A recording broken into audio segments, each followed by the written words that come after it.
வணக்கம் ஃப்ரெண்ட்ஸ். இந்த வீடியோவில் நம்ம என்ன செய்தி பார்க்க போகிறோம்னா, எம்எல்ஏவுக்கே பாதுகாப்பு கிடையாது, காவல்துறையிடம் பரபரப்பு புகார் மனு கொடுத்த மதுரை எம்பியிடம் தாவேகா எம்எல்ஏ பரபரப்பு மனு. இணையதளத்தில் வைரலாகும் செய்தி. வாங்க என்ன தகவல் என்ன செய்தின்னு இந்த வீடியோவில் பார்க்கலாம். முதன்முறையாக நம்ம சேனலை பார்க்குறீங்கன்னா சப்ஸ்கிரைப் பண்ணாதவங்க தான் சப்ஸ்கிரைப் பண்ணிக்கோங்க. பெல் பட்டன் சிம்பல் அமைக்கி நம்ம சேனலோட நோட்டிஃபிகேஷனை எனபிள் பண்ணிக்கோங்க. நாங்கள் போடுற வீடியோ எல்லாமே உங்களுக்கு உடனுக்குடனே வந்து சேரும். வாங்க என்ன தகவல்னு பார்க்கலாம். உசிலம்பட்டி தொகுதி தாவேகா எம்எல்ஏ விஜய் தனது உயிருக்கு ஆபத்து உள்ளதாக தனிப்பட்ட காவல் பாதுகாப்பு வழங்க கோரி மதுரை மாவட்டம் எஸ்பியிடம் மனு அளித்துள்ளார். இந்த செய்தி சோசியல் மீடியாவில் அதிகமாக வைரல் ஆகிட்டு வருது.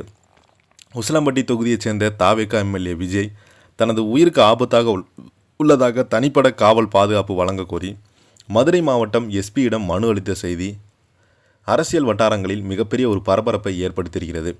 உசிலம்பட்டி தொகுதி தாவேகா எம்எல்ஏ விஜய் தனது உயிருக்கு ஆபத்து உள்ளதாக வழங்க கோரி மதுரை மாவட்டம் எஸ்பியுடன் மனு அளித்திருந்தார். அந்த மனுவில் நான் உசிலம்பட்டி சட்டமன்ற தொகுதியின் சட்டமன்ற உறுப்பினராக இருக்கிறேன்.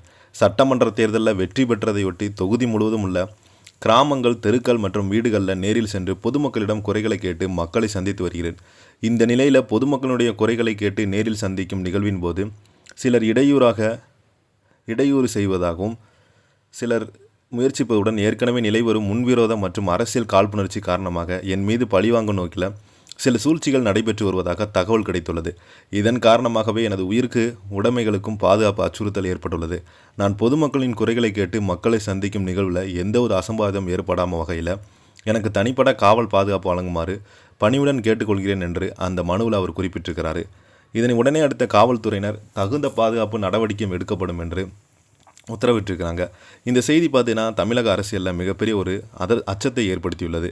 இதை பற்றி நீங்கள் என்ன நினைக்கிறீங்க? கீழே உள்ள கமெண்ட் பாக்ஸில் மறக்காமல் பதிவிடுங்க. இந்த வீடியோ பிடிச்சிருந்தா லைக் பண்ணுங்கள், ஷேர் பண்ணுங்கள். நன்றி, வணக்கம்.